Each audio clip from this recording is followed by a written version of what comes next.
Welcome back to the AI Policy Podcast. I'm Sadie McCullough, and I'm back, as always, with Greg Allen to talk about the future of Nvidia's H200 chip in China and the Pentagon's new AI strategy. Greg, thanks so much for being back. Great to be back with you, Sadie. All right, well, let's jump right back in to recent developments regarding H200 chips exports to China. So on January 13th, BIS issued a new rule specifying conditions for H200 exports. The next day, China blocked H200 chips from entering its borders. So before we discuss China's decision, let's unpack the new rule for our listeners. So Greg, can you tell us what's in it and what process does it create for exporting these chips? Sure. So to help everyone understand where we are in this story, President Trump had already announced that he was going to allow exports of H200s, but that is the sort of high-level decision. There's also the nitty-gritty part of the decision, which is like, how is this going to happen? How is this going to be implemented? And the way this has come out is a new rule issued by the Department of Commerce, Bureau of Industry and Security. And this gets to the specifics of what is going to be allowed, under what conditions, in what time frame. And we got a lot of additional detail. Essentially, this is trying to take things that Trump has already decided we're going to do and figure out by what mechanism they are going to be legal, and to also figure out by what mechanism they are going to be enforced legally and put into practice. So to give you one example of something that this did, President Trump had previously negotiated a deal with Nvidia CEO Jensen Huang that AI chip exports to China, 25% of that revenue would be given to the United States government. Now, if this was an export tariff, that is explicitly banned in the United States Constitution, which says that there will be no tariffs or taxes on exports.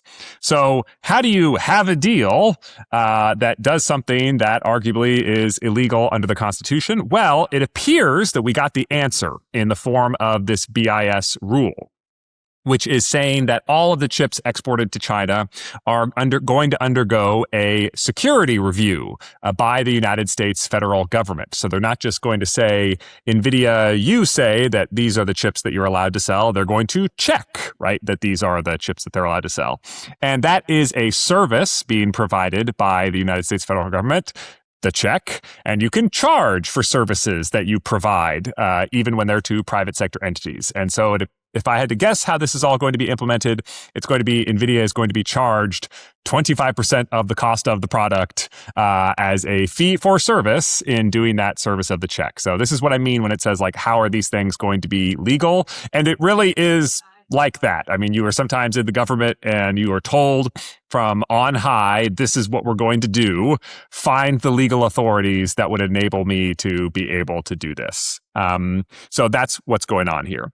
Now, the next big thing it does is put in place a lot of restrictions on under what circumstances the chips can be sold, how many of the chips can be sold. It's pretty clear to me that what they're trying to do is, to some kind of extent, thread the needle between the national security concerns that so many folks in Washington, D.C. and around the world have raised about these chip exports, and then also the benefits, as the Trump administration sees them, both from the revenue that Nvidia will receive from these sales, and also, as we've heard from the AI czar David Sachs, the purported benefits of getting China addicted to the American technology ecosystem. So how exactly is the Trump administration going to thread that needle? Well, they put it in this way. And I also want to send my compliments out there to Janet Egan and James Sanders over at the Center for a New American Security, who on January 16th published a really nice report that is a soup to nuts evaluation of this rule. So if you want to go into more depth, we're going to go on to this podcast. I certainly endorse your reading that report, and I'm going to quote from it liberally here in this podcast. So to begin, the rule caps total shipments to China at 50% of how many of each chip has already been bought for use in the United States. So what that means is you cannot sell all the H200 chips, that you can only sell 50% of how many of those chips have already been sold in the United States for use by customers in the United States, which is interesting. And so CNAS actually took the step of saying, what does that suggest about how many chips China would be able to buy in the near time frame? They said, quote, China could purchase up to 850,000 H200 chips under this threshold. Combined with AMD's MI325X chips, China could acquire the equivalent aggregate compute of nearly 900,000 H200s.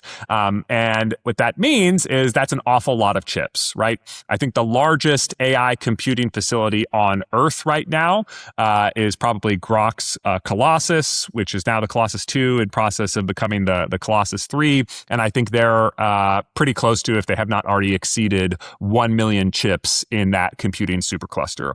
So what it means is that China as a country is certainly authorized to buy enough chips to build a state-of-the-art world-class computing facility.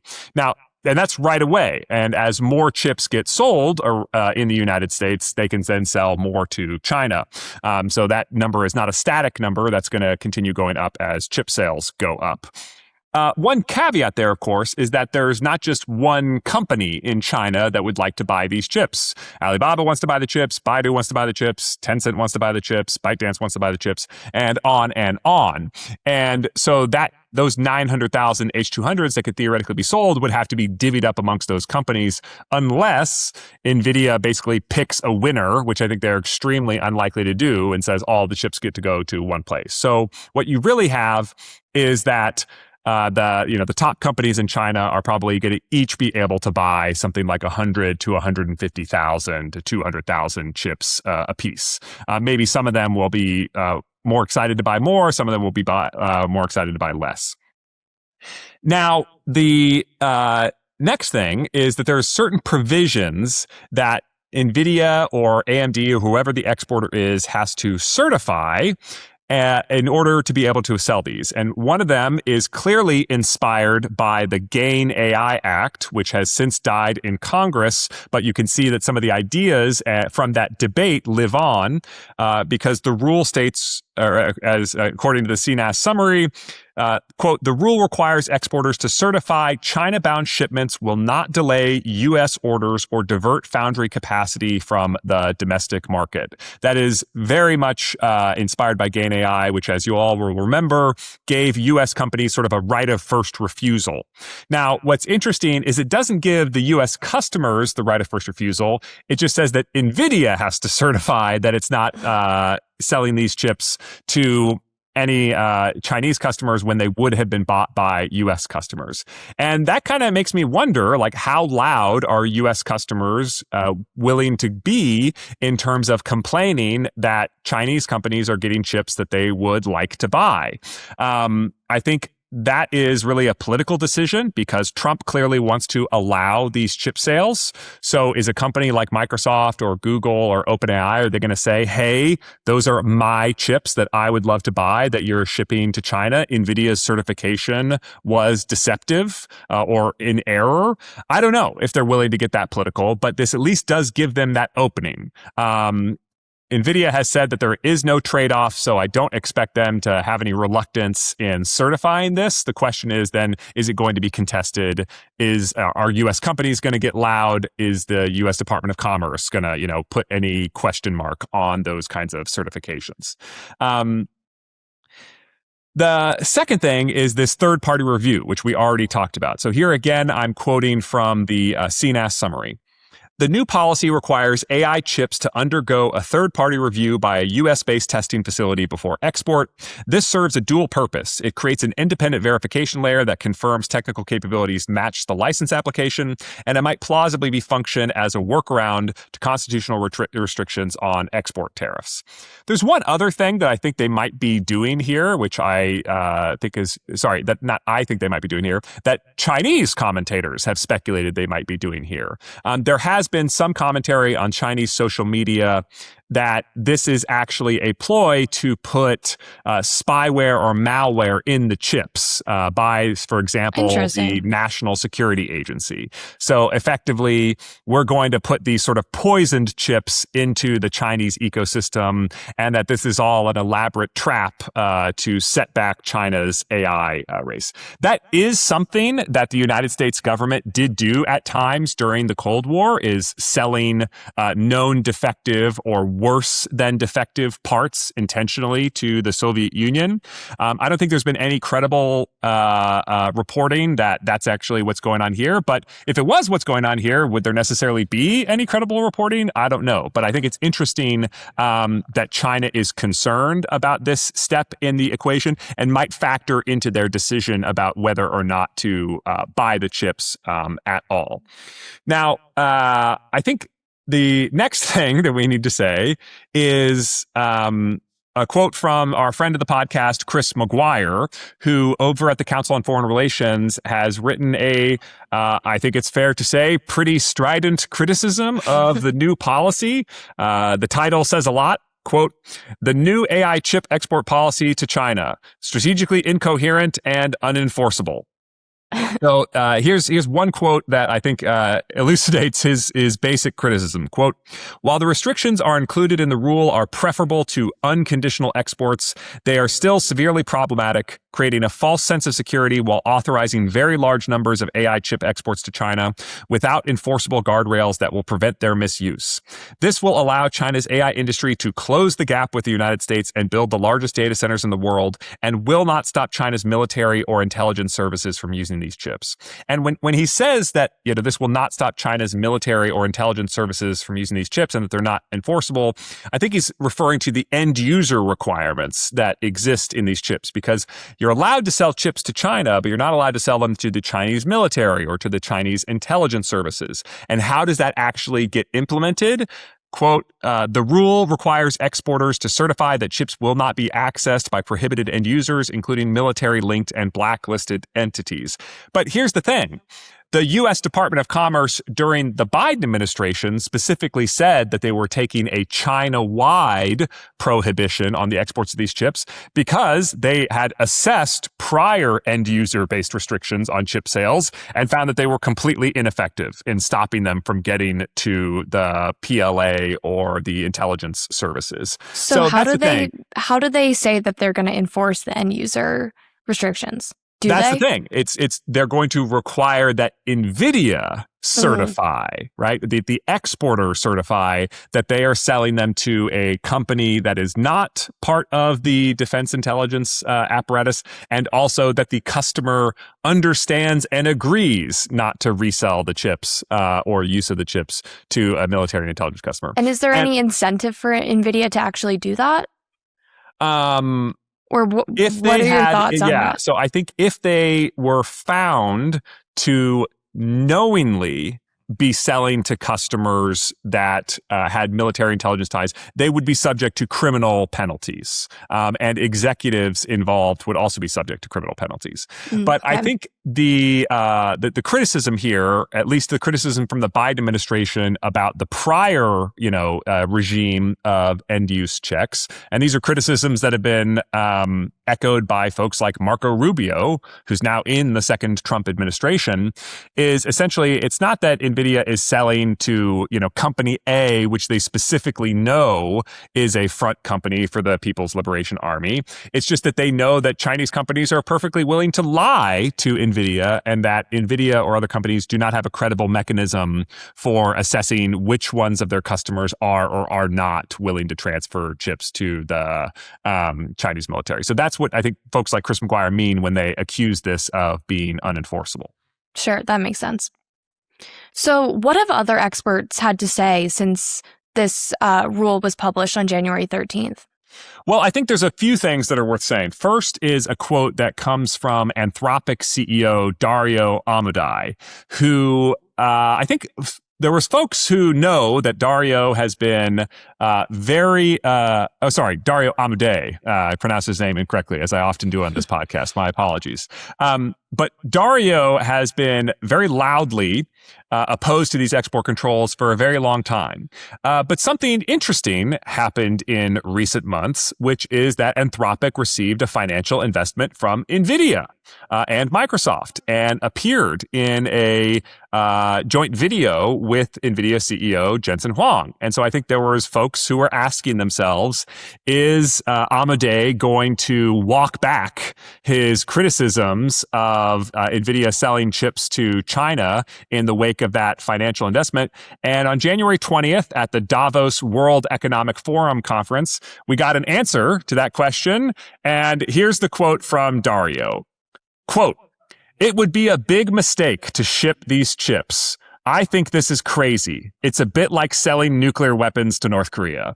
And so I tip my cap to Dario, who is not moderating his sentiments one iota in the face of what is arguably, financial or political pressure.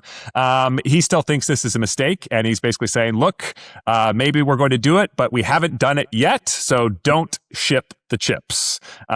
Kudos to him.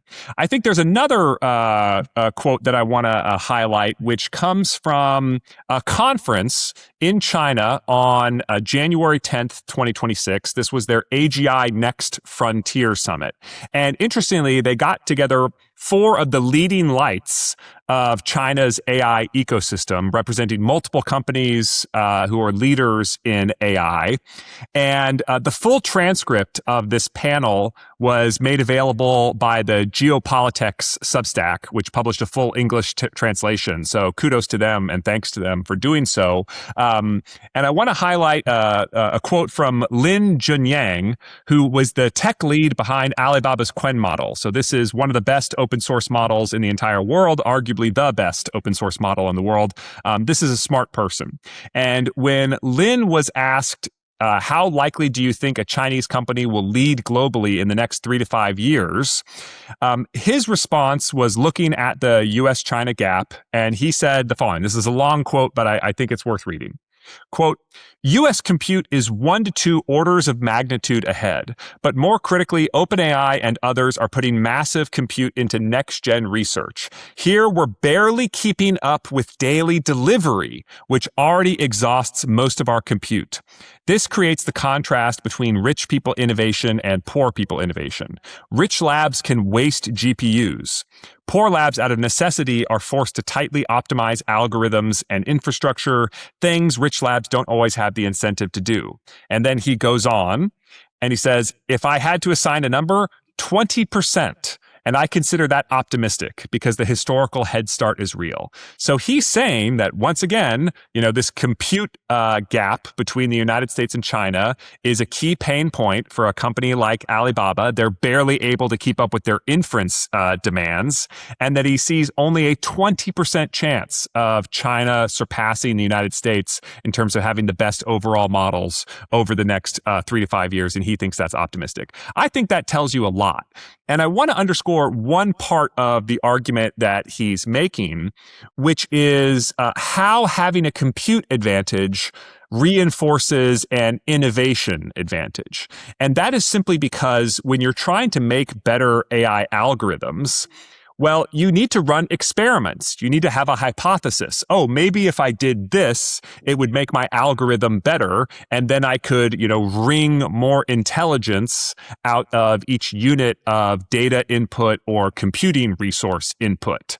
But you have to have a hypothesis, and then you have to run experiments to test that hypothesis.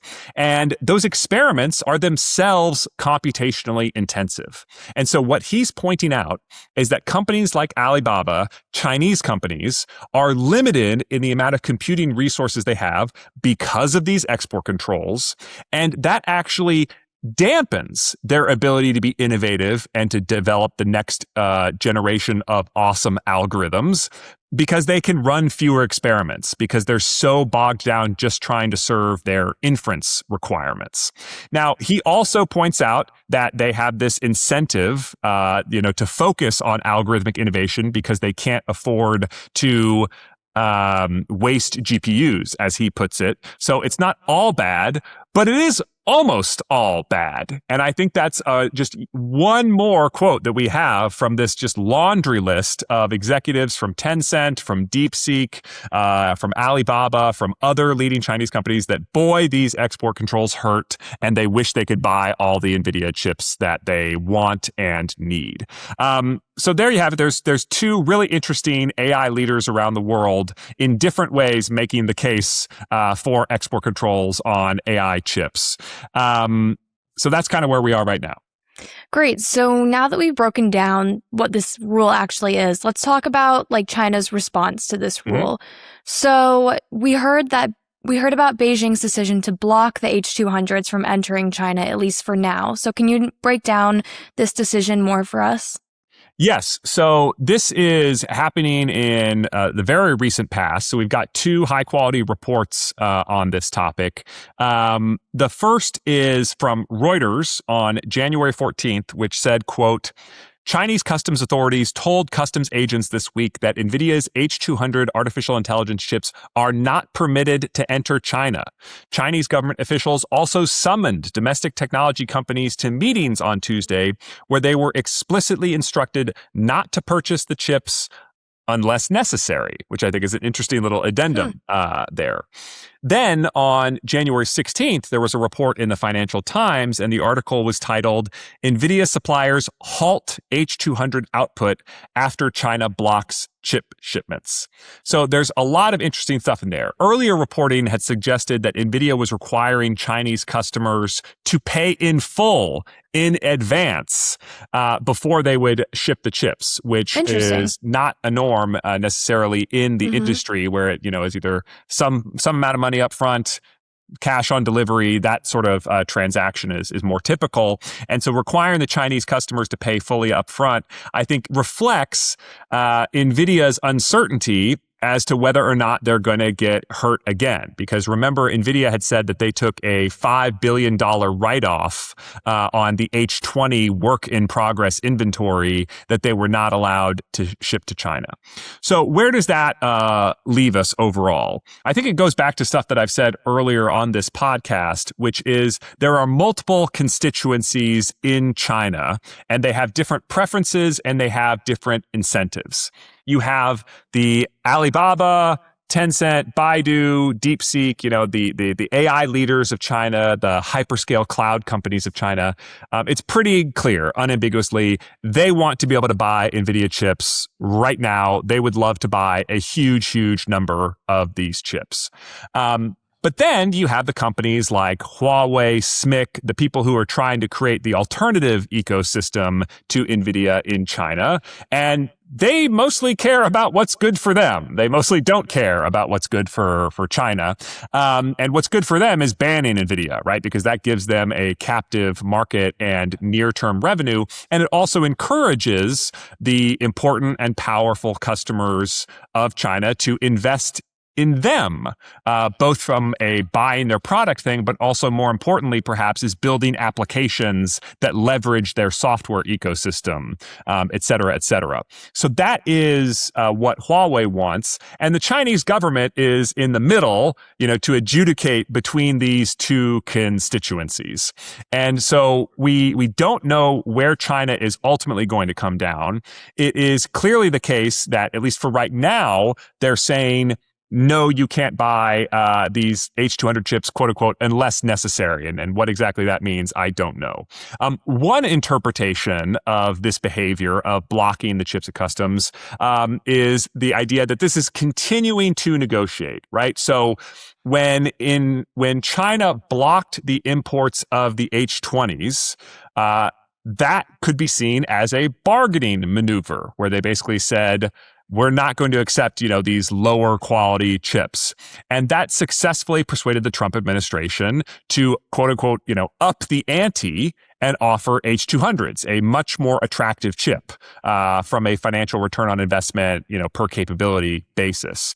So one interpretation is that China's just doing that again, right? That they are refusing to allow these H200s into the country in the hopes that America will once again up the ante and not sell just H200s, but also the Blackwells and ultimately the Vera Rubin. And I want to say that Nvidia has claimed that the Vera Rubin next generation chip is going to, on a performance per dollar basis for AI applications, going to be something like 10 times better than the Blackwells, which were already considerably better than the H200s. So China might be saying, hey, you need to make us a real offer here, and all we're going to accept is the latest and greatest stuff. It could also be a negotiating strategy around these restrictions for the H200s, which, as the CNAS analysis points out, only allows around 900,000 H200 equivalents in the near term, at least. And so they could be saying, we don't want it if you're only going to sell us 900,000. We would want it if you're going to sell us like 5 million. And that's actually enough to move the needle, right? So that we can build 5 AI companies at the frontier or whatever. So that's one interpretation of events. Another interpretation of events would be that Huawei is just winning the argument domestically, right? And I think that's plausible. It's certainly consistent, right, with the customs blocking the maneuvers. And Xi Jinping was pro self-reliance when America was willing to sell everything to China in terms of it. I mean, that was reflected in Made in China 2025 back in 2015, right? That was a path to self-sufficiency. And that was, China's first salvo. And it was not in response to some American provocation. That was just what they wanted as their policy. So, and then the final thing I think could be that it's not just that, China agrees with Huawei and SMIC in the argument they're making, but that the Chinese government is like being fooled by Huawei and SMIC. And so you could actually interpret, and again, I'm speculating here, but you could interpret remarks like those of the Alibaba executive as trying to basically say, hey, Xi Jinping, we know Huawei is telling you that they can cover all of China's domestic needs like immediately, but they're lying to you. Like they can't do that. Like we actually are suffering. We need you to help us out here and allow us to buy more of these Nvidia chips. So like that's the question. If it is indeed the case that China's government is agreeing with the Huawei faction, are they agreeing because they know the painful trade-offs and they accept that pain, or are they agreeing with Huawei because they're being misled by Huawei and they don't even recognize that this trade-off exists? So, Greg, what do other experts in the field suggest as other reasons that China might be blocking the imports of H200 chips? Well, I think the interpretations that I've given are the main ones that are out there, but I do want to give credit to another friend of the podcast, Leonard Heim, who we've had on here before, and he posted on X about China, quote, "They don't have an accurate picture of their own AI chip production capabilities. They've invested billions. Of course, they think the fabs are working. I bet SMIC and Huawei have a hard time telling them what's going on." So that's sort of an elocution of the ignorance theory of China's decision making.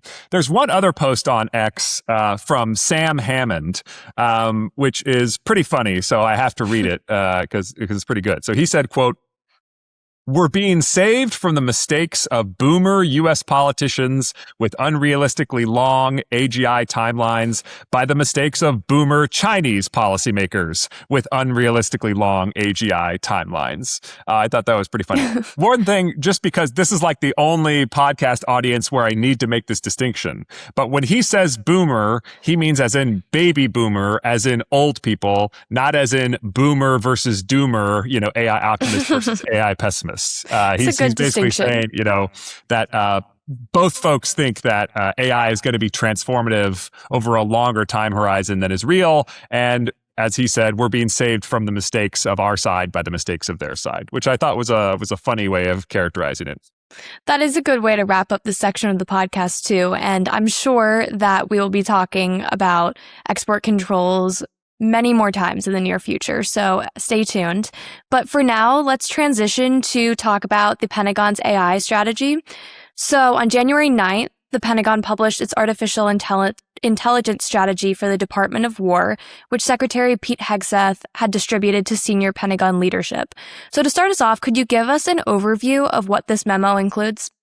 Well, first, I have to just remind folks that when I was in the government, my final job before I left was Director of Strategy and Policy at the Joint Artificial Intelligence Center. And so I had inherited one DoD AI strategy. I had drafted the white paper that we submitted to the National Defense Strategy, authoring folks, for what should the updated AI strategy be. This was all, years ago, of course. So you can imagine I was deeply, deeply interested in this document called the New Artificial Intelligence Strategy for the Department of War. It's sort of the direct heir to work streams that I was deeply involved in and at times led when I was in the Department of Defense. So this is a short document. It's only 6 pages long, and it is, to put it mildly, bullish on the opportunities that AI presents to the Department of War. It really says that AI is absolutely critical to the future of military power, and that the Department of War needs to have a, quote, wartime footing and mindset in adopting artificial intelligence as fast as possible. And strategy documents like this, I want to emphasize, sometimes matter a lot and sometimes are completely irrelevant. And the amount of attention that they get in the press doesn't necessarily tell you, how much they're going to matter. One other thing that I think is worth pointing out here is that there is a classified annex to this document. It is referenced in the unclassified version. It talks about the classified annex. And so all that we're going to be discussing, on this podcast is in the unclassified version of the memo. It is possible that what is in the classified annex is, just reiterating most of this stuff with a little more spice and flair and specific relevance to classified activities. It is possible that it is a much more substantial and direct document, and that most of what matters is in the classified annex. I am not privy to which of those scenarios is true. I'm just sort of telling you how the relationship between classified and unclassified strategies sometimes work in the DoD. I will say that I once met a senior leader in the Department of Defense who did matter for AI stuff in the Department of Defense, who was completely unaware that there was a classified annex to the first Department of Defense AI strategy. And so that shows you, right, that for a strategy to matter, people have to know about it, to read it, and to feel accountable to it. And I think there's a lot of mechanisms in this document and processes that it sets in motion that, to me, basically guarantee this is going to be a quite significant document. I mean, to put it mildly, there's a lot of threats in this document to people inside the Department of War who do not get with the program on adopting AI as fast as possible. Let me give you just one example of one of those threats. Here we go.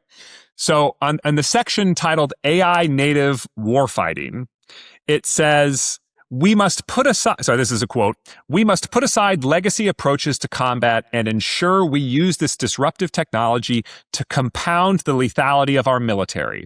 Exercises and experiments that do not meaningfully incorporate AI and autonomous capabilities will be reviewed by the Director of Cost Assessment and Program Evaluation for resourcing adjustment.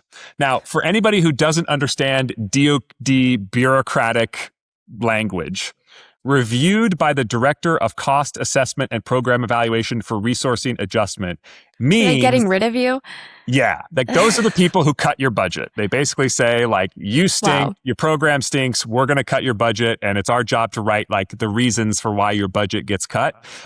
So he's saying exercises and experiments that are not using AI enough, that are not using autonomy enough, you're going to be put on the naughty kids list for a budget cut. So I promise you, everybody who runs exercises in the Department of War is now saying, oh gosh, how am I going to put AI into my exercises, in a meaningful way? I do not want to be on the chopping block for that kind of a reason. There's other stuff that's in there that I think is really noteworthy. So one section titled Data Access gives new authorities to the Chief Digital and Artificial Intelligence Officer. This office is the direct successor to the Joint Artificial Intelligence Center where I worked. It was formed out of a merger with the JAIC and a few other organizations.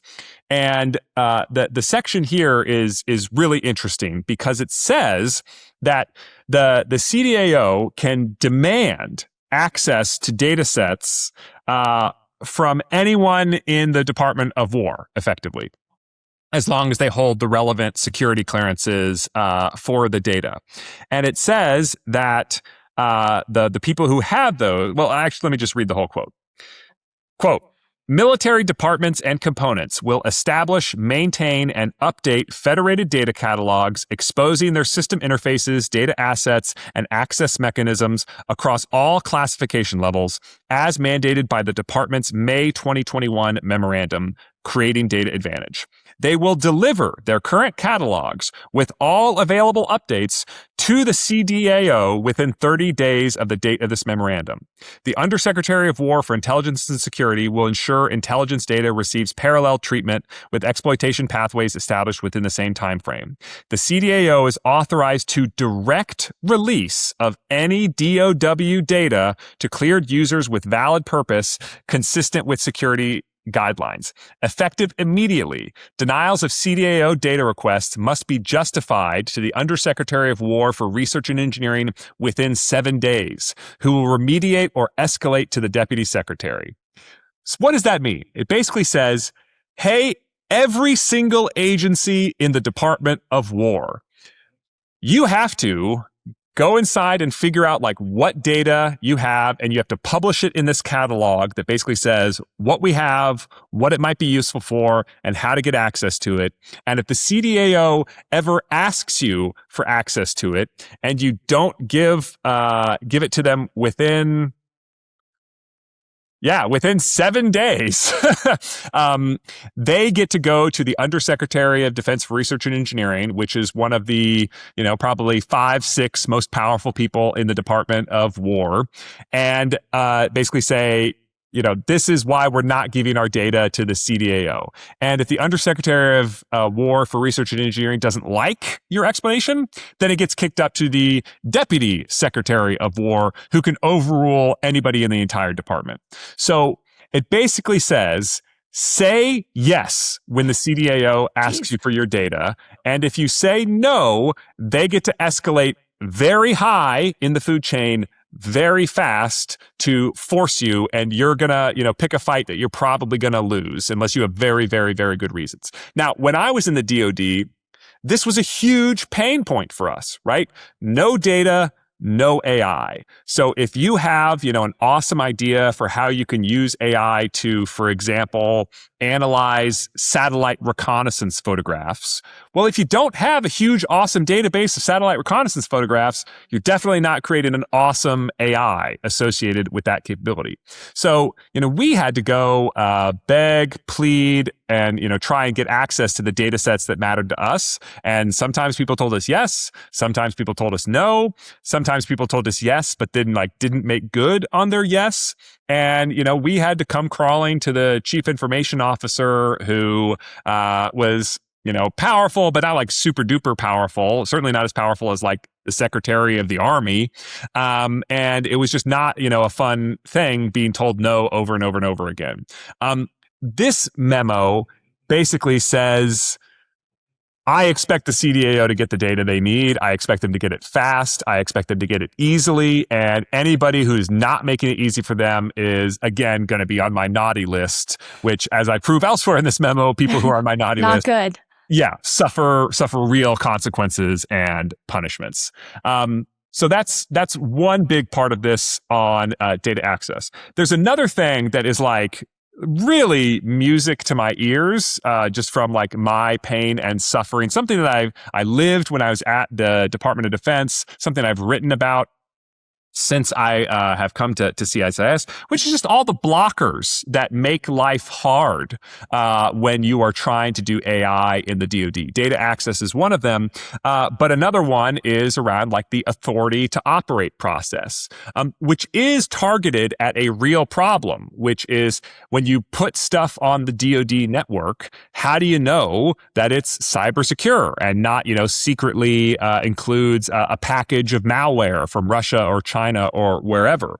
So the authority to operate process is designed to say, like, anything that's going to touch the DoD network has to go through, a 10,000 year review of all of its code to ensure that it's safe.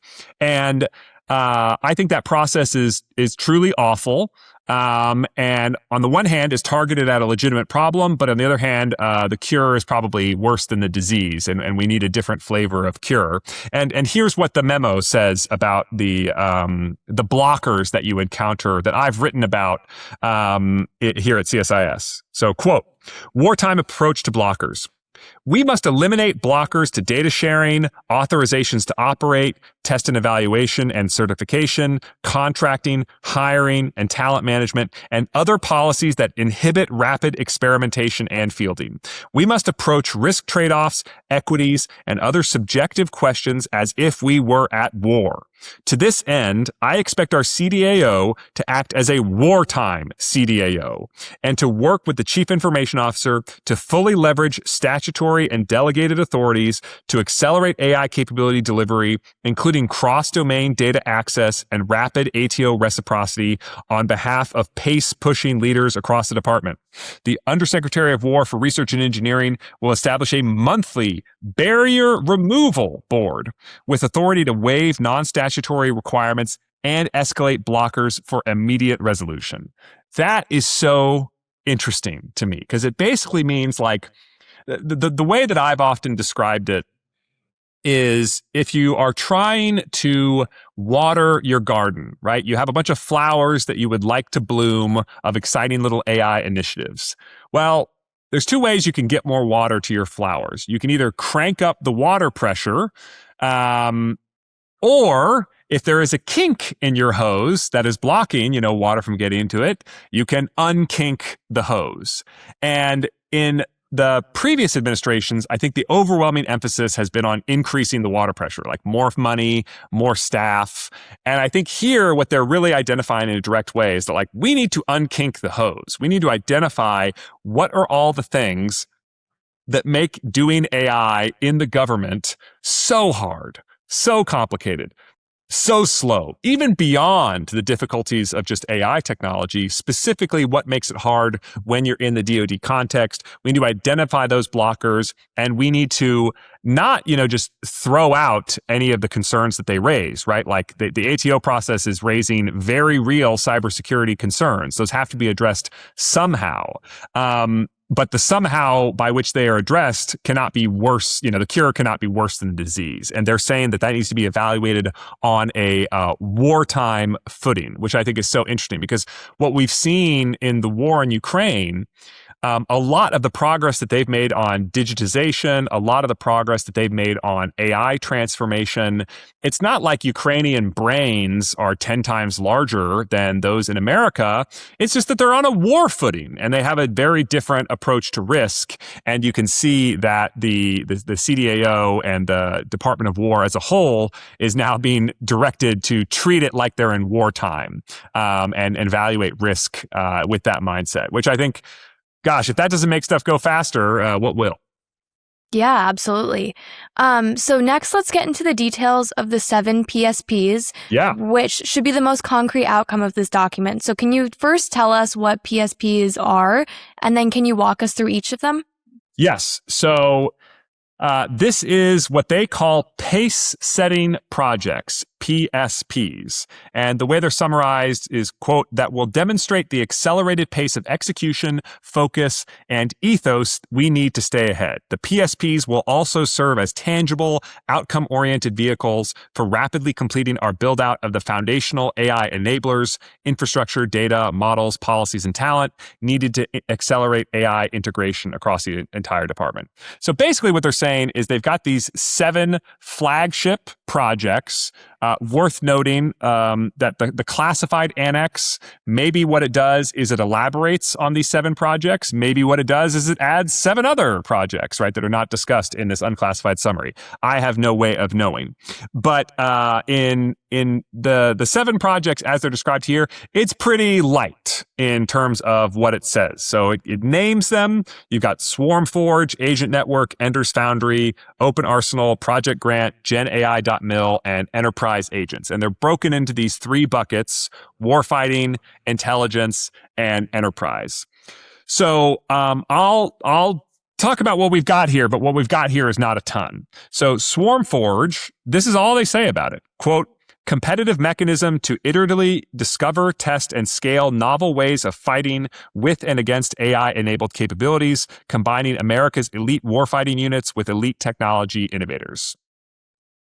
What is that? They don't give you much there. Yeah. So I think there's a few things that stand out to me. Number one is swarm. When people say swarm in a military context, they usually mean Drones. Swarming drone capabilities. And that could be aerial, that could be naval, that could be land. And then iteratively discover, test, and scale novel ways of fighting with and against AI-enabled capabilities. So that means, like, what about our swarm versus their swarm? And then it also says combining America's elite warfighting units. Some people, when they say elite warfighting units, they mean special forces, right? The people who, are the best shots and can run the fastest and blah, blah, blah, blah, blah. Like Navy SEAL Team 6, right, means elite. And then other parts of the military would take offense to that characterization. And they're saying, like, what, you mean like our best fighter squadrons are not elite because they're not special forces? And so we don't even know who is, doing this SwarmForge. It could be referring to special forces, could be referring to anything else. All right, but it almost certainly means robotics, really, is what it means. Really, it's like actual systems that do stuff in warfighting. The next one is Agent Network. Unleashing AI agent development and experimentation for AI-enabled battle management and decision support from campaign planning to kill chain execution. So we hear agent network. I assume that they're using agent in the same way that it is used by most of the generative AI companies, which is, we're talking like large language models type chatbot stuff, but they don't just chat with you, they actually take actions on your behalf to make you more efficient. And so what might that mean in campaign planning to kill chain execution and management, battle management, and decision support? I assume it means that, like, okay, we're not just going to be doing all of that stuff by, clicking boxes and doing stuff. We might be able to tell an agent, go do something, and it will actually implement the various steps associated with that. Getting that reliable to the degree of reliability that is required for most things involved in the use of force. I'll tell you, I certainly don't think AI agents are there right now in terms of the reliability required. But this is the Department of War trying to figure out what the future looks like and get there as fast as possible. So they'll struggle with those reliability concerns and think about how to integrate agents into mission critical contexts. I think that's going to be a tough challenge. Ender's Foundry. Accelerating AI-enabled simulation capabilities and sim dev and sim ops feedback loops to ensure we stay ahead of AI-enabled adversaries. Well, this is obviously all about simulation associated with warfighting, which I think if you think about how AI has mastered various types of games like chess, like Go, because the simulation of that game so closely resembles the reality of that game. Well, that's already coming, to warfighting relevant capabilities. It was a few years ago that DARPA ran a grand challenge where an AI autopilot defeated really good fighter pilots from the US Air Force in flight simulators.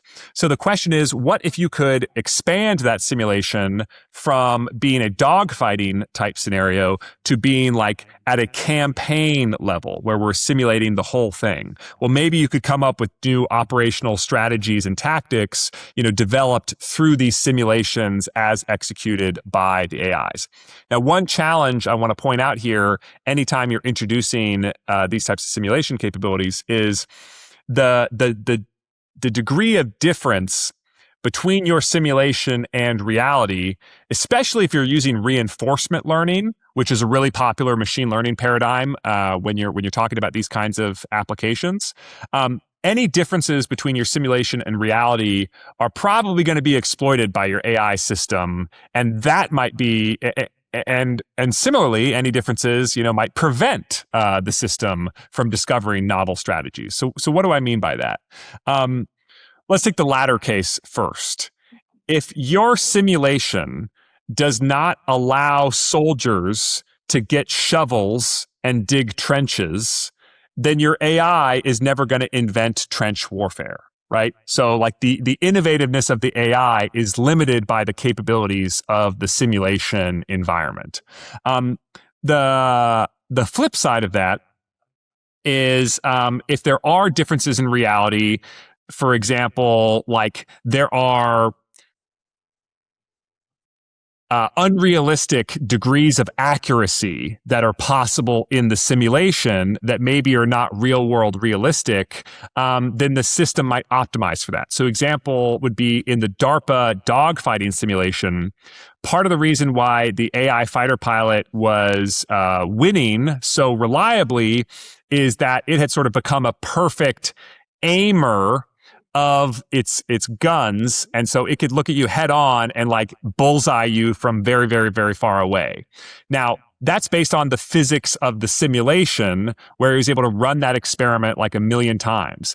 And how close do the, bullet accuracy, physics, air modeling, blah, blah, blah, blah, blah, of that simulation resemble reality?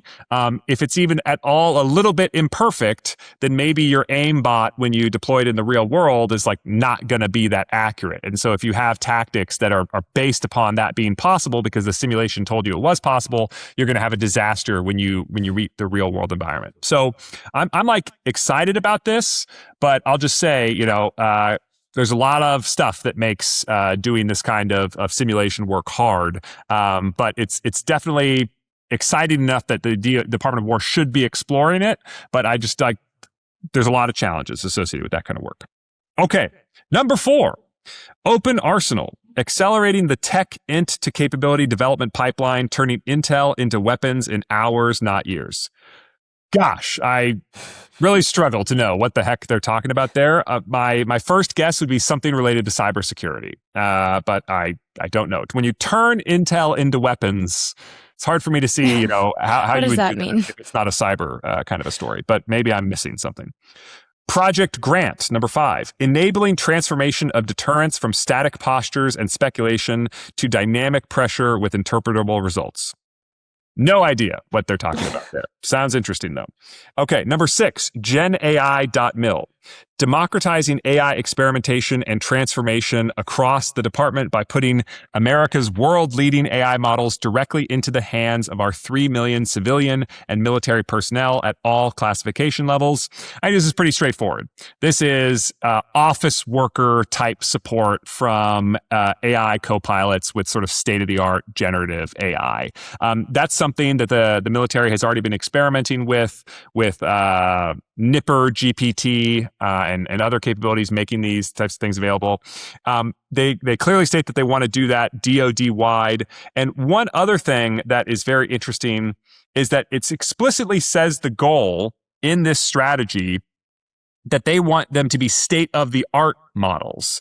They want the models that are used in the government to be no older than, I think it's 30 days from whatever the state of the art is in the commercial world. So if, OpenAI releases GPT-6 tomorrow, then theoretically GPT-6 should be available on Department of War networks not later than 30 days.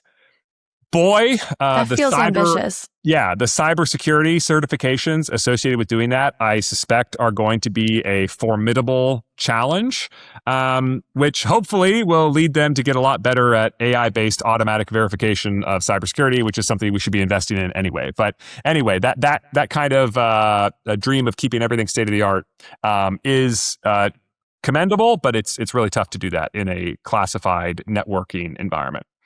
Okay. Enterprise agents. This is the seventh and last pace-setting project.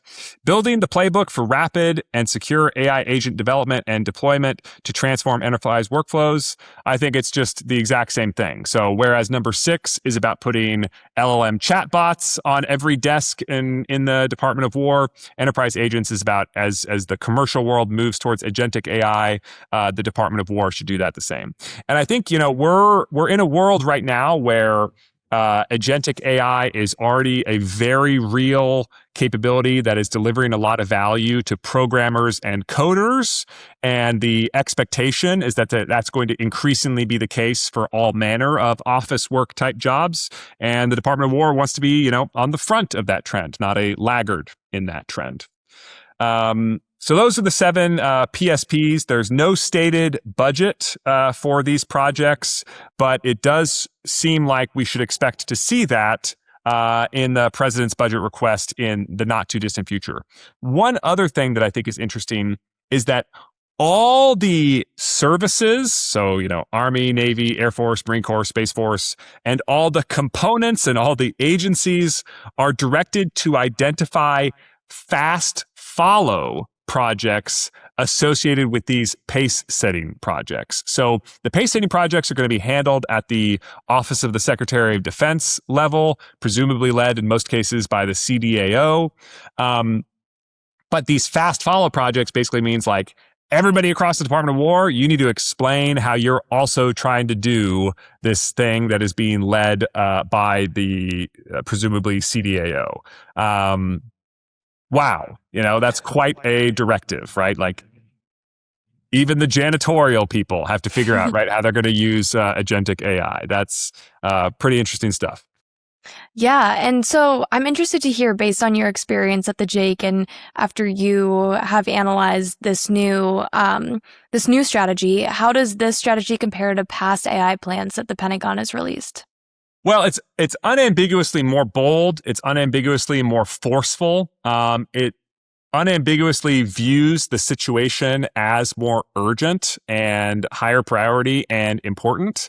I mean, when I was in the Department of Defense, and even before I was in the Department of Defense, AI was a trendy topic. It got a lot of media attention. When senior leaders in the DoD would testify before Congress, they were often asked about it. But inside the department, where there's a lot of, sort of calcified bureaucratic resistance to, doing anything that isn't exactly what I hoped to be doing today, we encountered a ton of resistance. And you can definitely tell the frustration that people like I experienced and my successors have experienced. This memo is designed to take a bazooka to the challenges that we faced. And to make life hard for anybody who wants to slow those people down in the Department of Defense. So that's really interesting. I do think, we're going to have to wait until we see like what the funding story is, especially for these pace-setting projects. The Department of War can do some stuff right away using what's called reprogramming authority, which basically means you can move money from bucket A to bucket B, assuming the congressional committees, bless that kind of activity, and they can just, write a letter blessing it. They don't have to pass a law. But there's limits as to how big your reprogramming authority budgets can be. What this document says is vague but meaningful. Quote, the means we will employ to pursue this strategy will continue to encompass our substantial program funding and workforce focused on AI across the services and components. We will also use the timely financial resources provided by Congress in the form of one big, beautiful bill, along with expanded budget, withhold, joint acceleration reserve, flexibility, to catalyze our accelerated pace of military AI integration in the immediate term. What does that mean? It means that they're going to tell people they have to do it within their existing budget authorities in most cases, I think. And then at some point, they're going to try and figure out how to get more money, presumably from Congress in the not too distant future. Well, I guess we'll find out, and we'll keep talking about it on this podcast. But I think that does it for today, Greg. So thanks, as always, for breaking down those two big news stories for us. Yeah, thanks. It was a big week for me. Two topics I'm very passionate about. Yeah, well, I really enjoyed it and found it really helpful. Hopefully the listeners did too, and can't wait to chat more on a news roundup in the future. But thanks so much. Thank you, Sadie. Thanks for listening to this episode of the AI Policy Podcast. If you like what you heard, there's an easy way for you to help us. Please give us a 5-star review on your favorite podcast platform and subscribe and tell your friends. It really helps when you spread the word. This podcast was produced by Sarah Baker, Sadie McCullough, and Matt Mand. See you next time.